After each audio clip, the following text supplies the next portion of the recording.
don't play game มินแพลวไม่เพลย์เกมค่ะ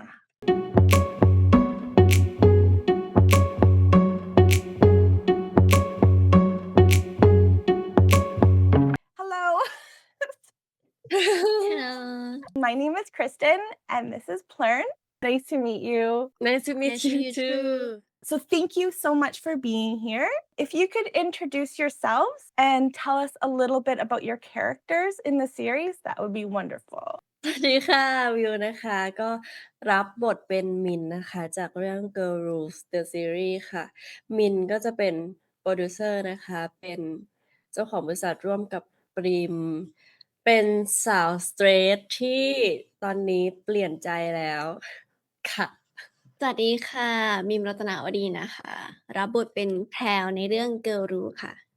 ค่ะ ก็คาแรคเตอร์ของแพรวนะคะ แพรวเนี่ยเพิ่งเรียนจบมาจากเกี่ยวกับการถ่ายภาพ แล้วก็ได้มาเป็นตากล้องใช่ที่อยู่ที่บราค่ะ ก็ได้มาเจอกับพี่มินใช่ที่กำลังแบบเจอในความสัมพันธ์ที่ไม่ดีอยู่ เราก็เลยเป็นฮีโร่ไงไปป้องเขา โอเคค่ะ นั่นคือจุดเริ่มต้นค่ะ She is. She Never. is the hero. I think so. I agree. I didn't realize your character had just graduated. I didn't know that. อืม So, for anyone who might be just discovering Girl Rules the series for the first time, how would you describe the series to them? ก็กรุณนะคะ เป็นเรื่องราววุ่นๆของสาวๆ3 คู่ค่ะ ก็จะเป็นเรื่องราวเกี่ยวกับที่อยู่ในบริษัทหนึ่งที่มีทั้งสไตลิสต์มีนางแบบมีลูกค้า มีช่างภาพ มีโปรดิวเซอร์แล้วใครอีก มีนางแบบ มีแล้ว มีโปรดิวเซอร์ มีช่างภาพ มีผู้กำกับ อ๋อร่วมกับ ใช่ ก็จะเป็นเรื่องราวที่เกิดขึ้นในบริษัท ในบริ นี้ ษัทนี้ ที่เขาแบบเรื่องความสัมพันธ์ต่างๆ ที่แรกๆอาจจะยุ่งเหยิง แต่ว่าตอนนี้ก็เริ่มเข้าที่เข้าทาง ใช่ กลายเป็นเล่าเรื่องด้านปมปัญหาของ ของแต่ละคู่ ของแต่ละคู่แต่ละ แล้ว คน ค่ะ แทน ใช่ เป็นเรื่อง แสดงให้เห็นถึงมิตร ถ้าสั้นๆ ภาพด้วยเนาะ ใช่ มิตร ถ้า ภาพ สั้นๆ คือเป็นเรื่องที่เป็นเรื่องเกี่ยวกับความสัมพันธ์ อืม ที่มันสะท้อนให้เห็นหลายมุม ก็คือสำหรับใครที่ไม่เคยดูนะคะ อยากให้เข้ามาดู เพราะว่าเป็นเรื่องราวที่มันจับต้องง่ายมากๆ แล้วก็ได้ทำให้เห็นตัวเอง เหมือนได้เห็นตัวเอง เพราะว่าก็จะมีหลายรูปแบบ ทุกคนก็เลือกเข้ามาดูได้ว่าตัวเองเป็นแบบไหน ใช่ ชอบแบบไหน อะไรอย่างเงี้ยค่ะ อ๋อ ได้ค่ะ You guys can relate, you know, it can happen in your relationship and everyone will it is very interesting. She is recommending to everyone to watch it because you can see yourself as well Yeah. in the story. Like it's pretty common that would happen to you. So people can relate, oh, I can see myself in there and everything. So it's very fun. There will be some relationship that somebody is going to connect with. So I wanted to take a minute to get to know you guys a little bit better. So I have a little game called First and Favorites, where I will ask you a first or a favorite, and then you guys just answer. เป็นเหมือนตำรวจสอบสวนเลยอะ ตอบตามความจริง ได้ครับ And we talk like you have to answer properly, like honestly, right? And she said, oh, like the little police and the interrogation stuff going on here. Yes. What is your favorite thing to order at 2 a.m.? ถ้าวันที่หิวมากๆ จะชอบกินพิซซ่า แต่ว่าถ้าหิวกลางๆ จะสั่งก๋วยเตี๋ยวต้มยำ ก๋วยเตี๋ยวต้มยำ งานเข้าพี่แล้วเนี่ย If she's very hungry, super hungry, I'm craving something very much, right? It would be pizza. And if it's medium hunger, would be spicy noodle, tom yum. Have you heard about this name? Famous dish in Thailand. Yes. ของหนูเป็นของหวานค่ะ จริง ชอบสั่งโตเกียว ไม่ก็เครปค่ะ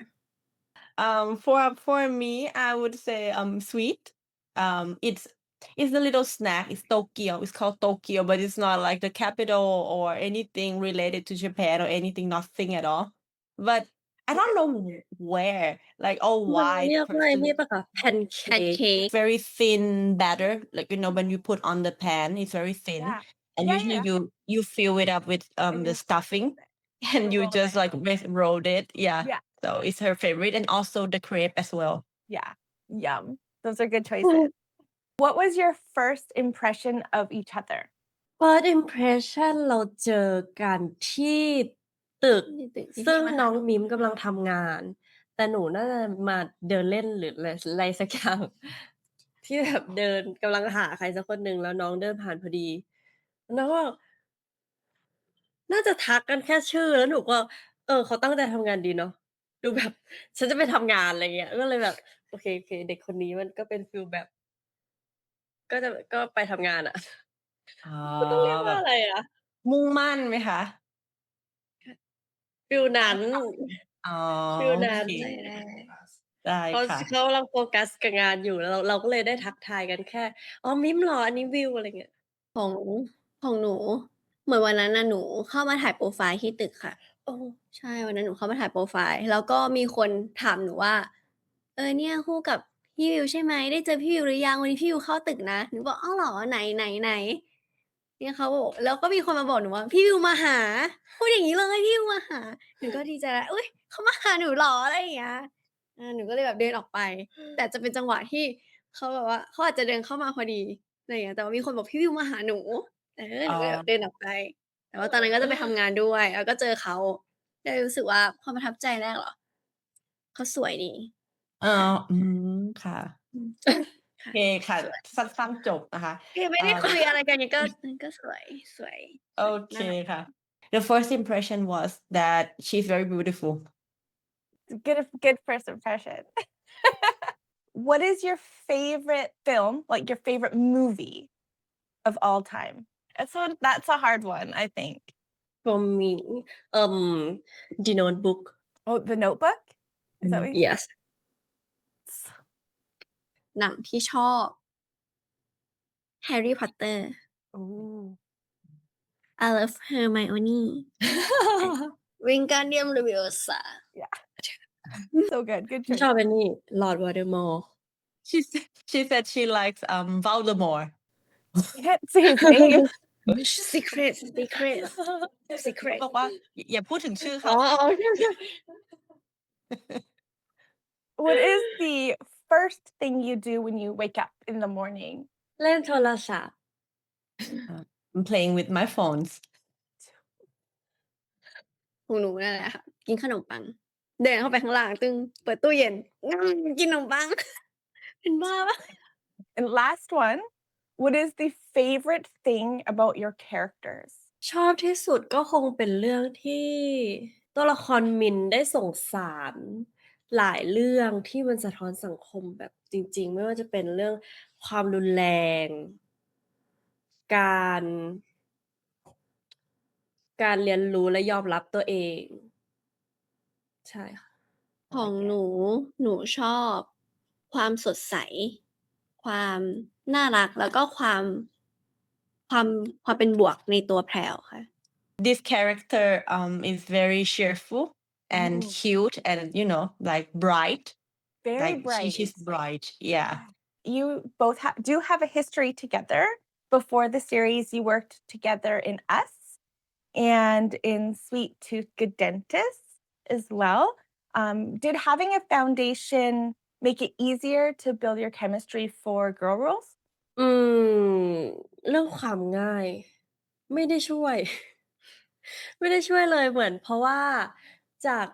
Us แล้วก็ Sweet Tooth เราเหมือน เราเจอกันน้อยมากเราอยู่กันคนละเส้นเรื่องอยู่กันคนละพาร์ททำให้เหมือน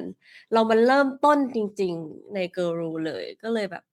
ต้องทำกันบ้านกับ Girl Rule ด้วยกันค่อนข้างเยอะค่ะ แล้วก็เป็นจุดเริ่มต้นคิดว่าเป็นจุดเริ่มต้นทุกอย่างของวิวมิม ใช่ค่ะ เริ่มที่นี่ใช่ไหมคะ ใช่ค่ะ เริ่มที่ Girl Rule เลยแบบเรื่องก่อนหน้านั้นไม่ ไม่นั ได้ บ ช่วยเท่าไหร่ค่ะ Okay. She said, actually, to be honest, it didn't help at all, because from the previous series, like Us and Sweet Tooth, right? They barely met each other because they have to act in another part, so it's basically not in the same timeline and the past. So basically, barely met each other. So they have to start everything from here. So this is the beginning of Will Mim. I guess every time you would have a new project, I feel like I wonder if it would feel like you're starting from scratch even because every character is different too. Right. เขาบอกว่าทุกๆพรอเจกต์อะค่ะมันเหมือนเราต้องเริ่มอะไรใหม่ๆต้องเริ่มต้นใหม่ อื เพราะ ม ว่ามันมันมันใหม่อะค่ะเพราะว่าตัวละครอะมันไม่เหมือนเดิม มันก็คือง่ายๆคือต้องเริ่มใหม่ทุกครั้งที่เราแบบเล่นซีรีส์ด้วยกันอยู่ดี อันนี้จริงไหมคะ จริง จริงค่ะ They confirm, yeah, it's true. Yeah. So in this Mhm. series, with this cast that you have, the Girls Rules ensemble is really special, having 6 leading women all in one show. Absolutely amazing to see. What did it feel to be a part of such a cast? ดีใจ อืม ดีใจ แล้ว ดี ก็ ใจมากที่แบบได้ร่วมโปรเจกต์นี้ เพราะว่าเป็นโปรเจกต์ใหญ่จริงๆต้องยอมรับ แล้วก็อ่านบทก็ดีมากๆ แบบมีหลายเรื่องที่แบบเราชอบเราอยากเข้าไปทำเรามีความสุขที่ได้ทำเนี่ยก็เลยแบบ ก็ดีใจแล้วก็ประทับใจที่ผลงานออกมาแบบ เป็นแบบทุกวันนี้เนาะ อืม We're very happy Yeah. too. ดี หนู แล้ว ก็รู้สึกตื่นเต้นแล้วก็ดีใจเหมือนกันค่ะ เพราะว่ามันเป็นการรวมตัวกันครั้งแรกแบบว่าที่ผู้หญิงหลายๆคนในจิม MTV อะค่ะ ก็รู้สึกดีใจที่เราได้มาเล่นในโปรเจกต์นี้ แล้วก็ดีใจที่ได้เล่นกับพี่ยูมากขึ้น แล้วก็ได้มาเจอพี่ๆทุกคน So I'm very excited, very happy because it's basically the first ensemble of the girls in GMMTV. Is huge, and she's happy that she can spend time and play the role more with Kun Will. I know the fans were very excited to see such a great cast. I was really excited, personally. Specifically about your characters, they are so fascinating. This is for Mim. So Prow is often described as very open. You said like the hero, very free with her feelings. Was it very easy to step into that character, or did you find her a challenge? หนูรู้สึกว่าไม่ง่ายค่ะ ไม่ง่าย เพราะว่ากว่าจะหาแพรวเจอก็ใช้เวลาพอสมควรเหมือนกัน ด้วยความที่มันต่างกับหนู อย่างที่เห็นก็คือแพรวเขาจะเป็นคนที่ชัดเจนในความรู้สึก แล้วก็เป็นคนแสดงออกชัดเจนตรงไปตรงมา แต่ว่าหนูจะเป็นคนที่เป็น introvert แล้วก็ไม่ค่อยได้แบบแสดงความรู้สึกอะไร เป็นคนที่ต้องคิดทบทวนกับตัวเองก่อน แล้วถ้ารู้สึกว่าสิ่งนี้มันใช่และมันเวิร์กมันต้องผ่านการคิดการทบทวนมาแล้ว ถึงจะแสดงออกไป จะไม่ทำอะไรโดยที่ไม่ได้ผ่านการคิดมาก่อน ประมาณนั้นค่ะ ค่ะ ก็เลยรู้สึกว่ามันต่าง โอ ท้า เค ทา ค่ะ ย Yeah, it's a challenge. It's not easy. I could see that. And so from you, Min is at a very emotional crossroads with her character, discovering feelings for the first time, discovering her worth. How did you prepare for this type of role? ถ้าตอนเป็นมินไม่ได้รู้สึกว่ายาก เพราะว่าเขากำลังเรียนรู้จริงๆ หมายถึงว่าทุกความรู้สึกที่เกิดขึ้น มันไปทีละ step by step อย่างเงี้ย มันก็เลยรู้สึกว่าเขากำลังเรียนรู้ไปกับมัน ก็เลยไม่ได้รู้สึกว่า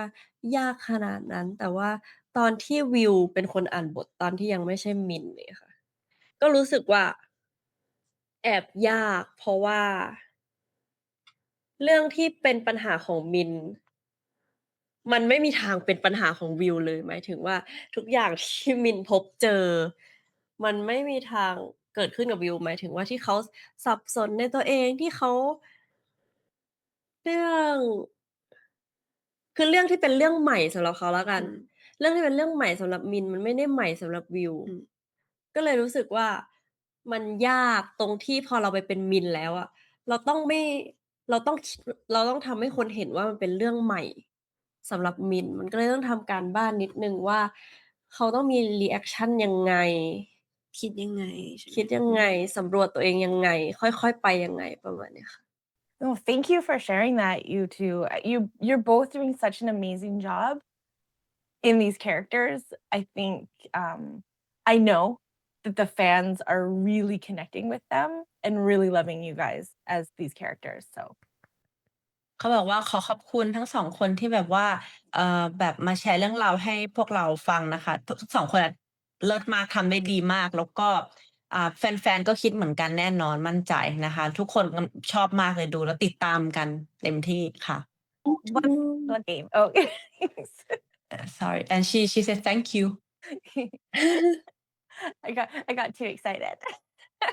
ตื่นเต้น Okay, so I have one more little game as we're getting close to the end. This is a girl rules themed game. So the series has a very amazing soundtrack, and it actually has its own set of rules written in the opening credits. So I'm going to read the 4 rules to you one by one, and I want you to tell me if your character kept the rule. Rule 1, steal a glance, and when she looks back, pretend to look away. กฎข้อแรกนะคะ แอบมองตา แต่พอเธอมองมาก็ให้แกล้งมองไป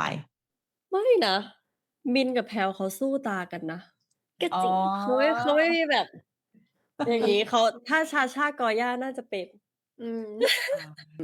they said that I don't think so because we actually stare at each other. Yeah. We're not scared of eye contacts, okay? But maybe Shasha and Goya, maybe that couple, maybe. Yeah. So you guys broke rule 1. เพราะฉะนั้นเราทั้งสองคนแหกกฎข้อที่ 1 Yeah. เราแหก All Okay, right. good. So rule 2 in the song is play games, like her post, and wait for her to DM you. กฎข้อที่ 2 เล่นกับใจ ไปลองกดไลค์รอเธอ DM มา พี่อาจจะ พี่อะเล่นกับใจ ก็อาจจะใช่ พี่อะใช่เลย ไม่ต้องอาจจะใช่เลย แต่หนู ก็ อะ อาจจะใช่ แต่หนูคงไม่ได้ หนูก็ต้องแหกกฎ อ๋อ หนูต้องเข้าหาเขาก่อนนี่ โอเค One break and one keep then. อือหือ Rule 3 is don't give her your time and pretend you don't care. กฎข้อที่ 3 ไม่ให้เวลา แกล้งทำเป็นไม่สนใจนะคะ ตอบไปแบบเย็นชา พี่นั่นแหละ ไม่ ทำเหมือน มี ไม่สนใจด้วยแบบไม่ชอบ ไม่ รู้ มี ว่าชอบไหม ใช่ ไม่มีอะเลิก มี งานปุ๊บก็ขับรถไปหาแล้ว อันนี้เรา เอ้ยไม่อันนี้มินแพลว ใช่ มิน อ๋อ แพลว มิ นะ นแพล สิ วพี่ ก็มินแพลวไง แบบมินให้เวลาเพราะเพื่อนปริมยังแซวอยู่เลย ว่ามึงไปไหนจะรีบไปไหน อ๋อ โอ ใช เค ่ แต่วันนี้เราแหกกันอีกแล้ว all broke หนู the อะแหก rules ทุกข้อเลยตอนนี้ and then คุณมิม said I broke all the rules until now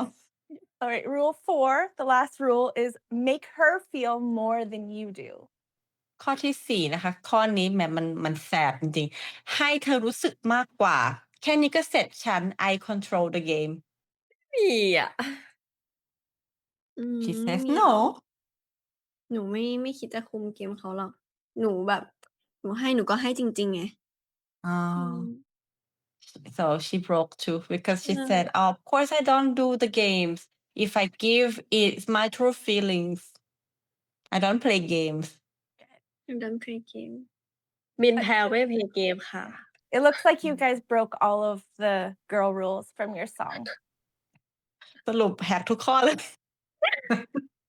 I feel like they're meant to be broken, those rules. They're meant to be broken. บอกกฎมีไว้แหกเพราะฉะนั้น ก็ต้องแหก Yeah. ถูก So the main rule from the title is don't fall in love with her. Now, did you guys keep it or did your character break that rule? หนูยอมแพ้ she surrendered she surrendered หนูยอ Well, มแพ้ หนูแพ้เอง มินก็แอบใช่นิดนึง คือเขาจะแบบเขารู้สึกจริง เขารู้ตัวเอง แต่ว่าเขาก็ยังไม่อยากจะแบบ fall in love เพราะว่ามันยังมีปัญหาหนึ่งที่เขายังแก้ไม่ได้ oh, as for my character she kind of knows herself already Mhm. but she doesn't want to fall in love because there's one problem that is unsolved Mm. Okay. Oh, so good. Thank you so much, you guys, for playing. เยี่ยมมากเลยขอบคุณนะคะทั้งสองคนที่แบบแสดงออกมาได้ดีมาก So we are at the end. Before we say goodbye, there are people who watch my channel from all over the world, and they've been supporting you and cheering for you in this series. Do you have any message that you would like to share with them? ขอบคุณพี่คริสตินที่มาสัมภาษณ์เราสองคนในวันนี้ แล้วก็ขอบคุณคนดูช่องพี่คริสติน ด้วย ใช่ เพราะว่าถ้าไม่มีช่องพี่ก็คงไม่ได้ หนูสองคนก็คงไม่ได้ อืม ให้ผู้คนทั่วโลกได้เห็นเนาะ ใช่ ใช่ก็ขอบคุณมากๆที่มาแบบว่า เป็นอีกหนึ่งสื่อที่ทำให้เราสองคนได้มีโอกาสแบบพบปะแฟนๆนะคะ แล้วก็ขอบคุณแฟนๆที่คอยติดตาม แล้วก็ซัปพอร์ต Girl Rule พวกเราทั้งหมดเลย แล้วก็ติดตาม Will Mim แล้วก็หวังว่าวันหนึ่ง Will Mim จะมีโอกาสได้ไปเจอทุกคนอยู่ข้างหน้านะคะ ใช่ค่ะ เราอยากไปแคนาดานะคะ I wish one day we will meet in the future and คุณ Mim added that we would love to go to Canada Please, please. Come. มาเลยค่ะมาเลยค่ะ Thank you so much. Thank you so much for being here. Thank you for sharing your stories with us. It's just been so wonderful getting to know you both. And everybody who's watching,